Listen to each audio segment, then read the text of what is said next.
Yos, di sini Delta Pageant. Passwordnya apa? Hello guys, so welcome back to Delta Pageant channel bersama gue Delta 1 dengan topi dan topengnya. Dengan gue Delta 2 dengan anting dan topengnya.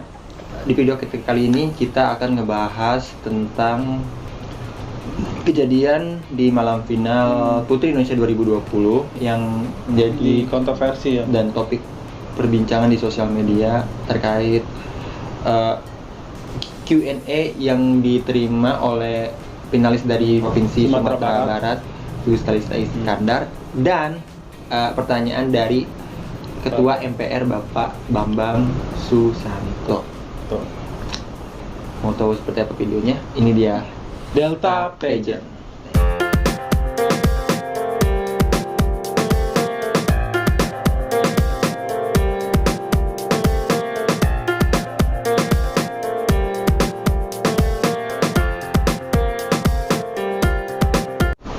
Oke, kita kronologis dulu deh.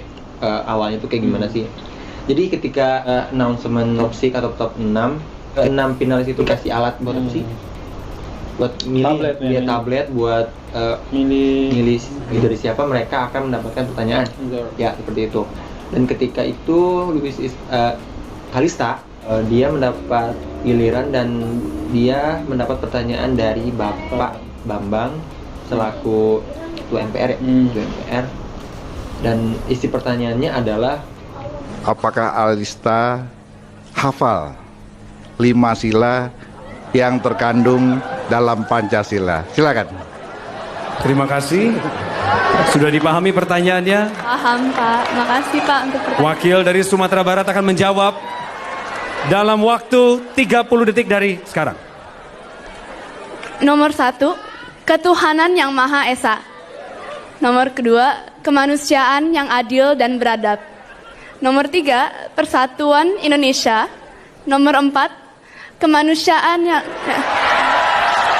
kemasyarakatan yang dipimpin oleh hikmat kebijaksanaan dalam permusyawaratan perwakilan.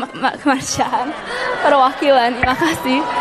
5, gue yakin dia bisa. Bukan dia aja, semuanya kan Iya. itu hafal ya, karena setiap upacara bendera kita Pasti. ngikutin Pancasila. Cuman karena dia posisinya lagi nervous gitu kan. Ini kan pertanyaannya hafalan ya, bukan yang opini gitu. Atau pendapat gitu. Sebenarnya gini, menurut kalian banyaknya ini pertanyaannya bukan tentang pageant gitu kan, banyak yang kontra gitu. Tapi menurut lu gimana? Sebenarnya kalau dibilang salah, enggak juga. Soalnya gini, kita lihat dulu siapa nih yang ngasih pertanyaan. Secara kan yang ngasih pertanyaan itu Pak Bambang, yang notabene-nya adalah seorang Ketua MPR yang sangat amat wajar kalau misalnya dia mempertanyakan pertanyaan seperti itu. Cuma mungkin yang jadi permasalahannya itu adalah karena Kalista lupa.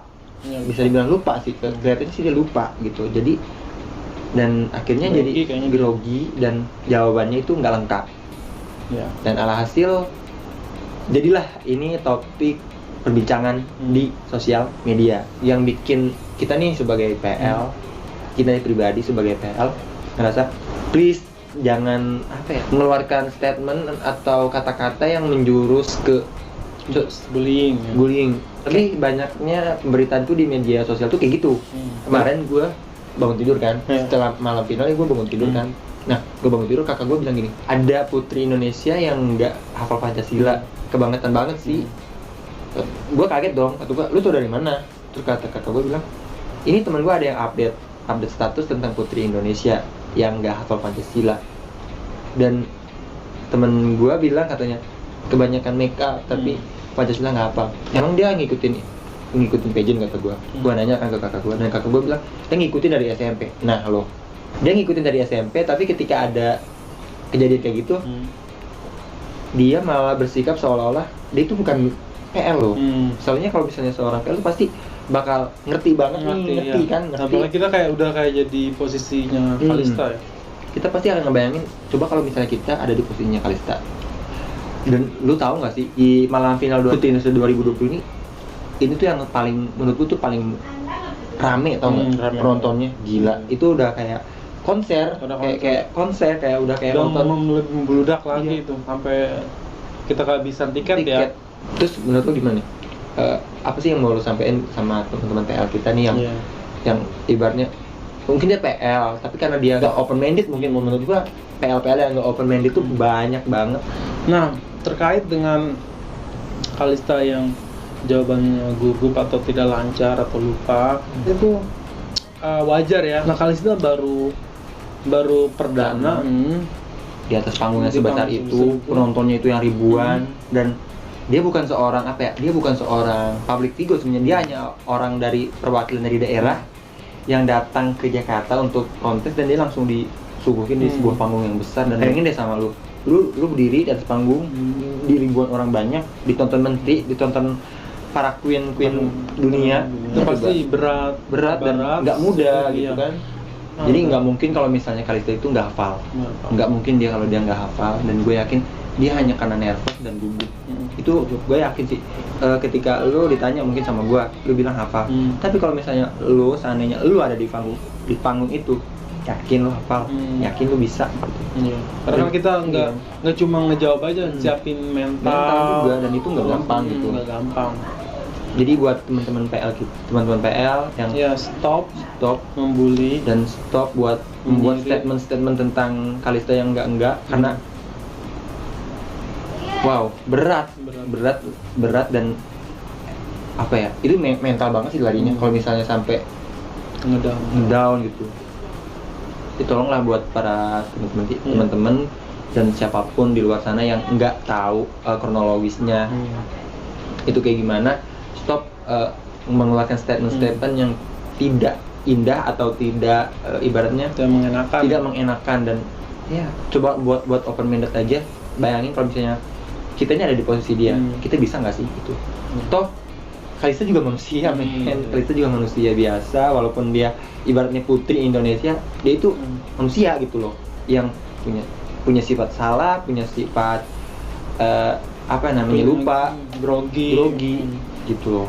Jadi ya jujur gue pribadi nih ya sangat amat tersayat gitu, ibaratnya ngomong lebaynya nih gue ini tersayat gitu, karena secara gue ngikutin banget loh dari awal. Lu tau juga kan kalau Kalista itu salah satu favorit gue dari awal. Jadi ketika ada kasus ini tuh gue kayak itu ngerasain kayak dibully juga gitu. Setiap putri Indonesia yang terpilih pasti akan mendapat cercaan, ibaratnya ini hujatan, mungkin ibaratnya ini ujian pertamanya itu pasti entah itu body shaming, entah itu gunjingan hal-hal segala kekurangannya, pokoknya banyak deh. Tapi kita sih berharap dan kita sangat yakin kalau putri Indonesia tahun ini tuh bisa sekuat senior-seniornya gitu. Kayak trio Flores, trio Vanilla, Debu Naken. Gue sih yakin kalau misalnya trio sekarang apa? Romansa ini tuh pasti juga bakal sekuat mereka. Oke, mungkin itu aja video singkat tentang penjabaran kita tentang Kalista. Semoga apa yang kita sampaikan ini bisa dimengerti. Betul sekali. Bisa nyampe ke kalian, dan buat Kalista stay strong, jangan patah semangat, tetap berkarya, tetap belajar menjadi pribadi yang lebih baik, karena kita yakin Kalista adalah wanita Indonesia yang kuat. Oke, itu aja dari kita berdua. Gue Delta 2, Delta 1, dadah.